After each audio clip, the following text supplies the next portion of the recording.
with Rico Beard from Detroit Sports 105.1, who was at today's press conference with head coach Mark D'Antonio. Rico, good to see you. You too. And thanks for joining us today. Thanks for having me. With this team's success, how important will it be for them to manage expectations and rise to the level of being 100 going into the season? I think it's going to be very important because you have a team that a lot of people are waiting to see them fail because it's Michigan State and they're not supposed to be this successful. They're only supposed to be so good. They're supposed to be the second best team in the state. And last year you saw them take the mantle and run with it and win the Big Ten championship, win the Rose Bowl. Now I think it's critical in order to keep this program going and show that it's not just a team, but it's actually a program and that they could win despite losing key players. So I think this year is very critical that they at least come to equal amount of success or even succeed what they did. And they said that they're not afraid to talk about the national championship. And, you know, it's not something they're going to shy away from, that they believe that last year they would have fared well against Florida State. And I think this year they feel that they should be one of the Final Four teams in the end. And in terms of keeping the chip on the shoulder, Coach D'Antonio also talked about that. So can you tell me from your perspective, how did they keep that chip on the shoulder?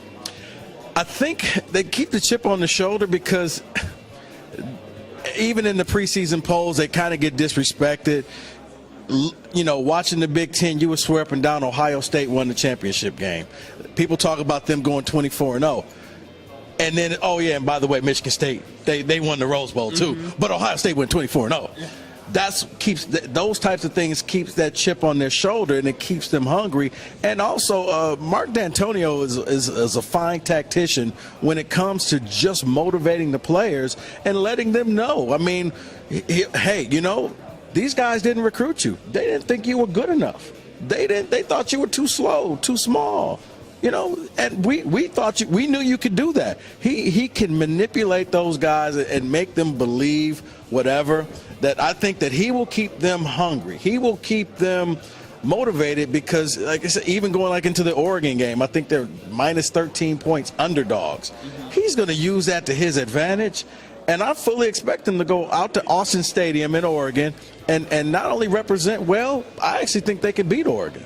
And in terms of, a lot of people talk on this team about the defense and all the stars on that side of the ball, but offensively, what are some of the areas that you'll be looking to key on this season? Offensively, I mean, this is the first time in a long time I think the Michigan State has been so loaded at every position. Receivers, they're deep.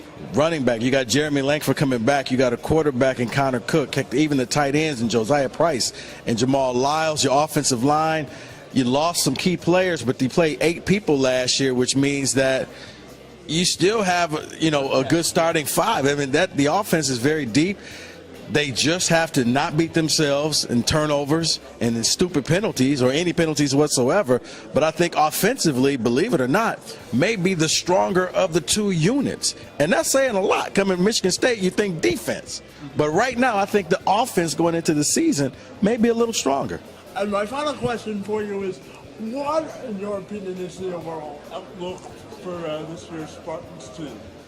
I think the overall outlook for this team is they have to win the Big Ten again, especially the way the new divisions are set up. I think that the Big Ten championship for the East Division will be settled here on November 8th when they play Ohio State. The winner of that game has the upper hand, and I think will represent the East. Whoever represents the East will probably win the Big Ten. No knock against the West, but I think the better teams of Michigan State and Ohio State are in the East. Once you win the Big Ten championship game, then you poise yourself to get into one of those 4 spots. After that, you got to go earn the rest. All right, Rico, thanks for your time this afternoon, and thanks for joining us on the True Man Advantage. I appreciate it, man. I get my check in the mail. Thanks for having me. You'll get 15% of my salary. Okay.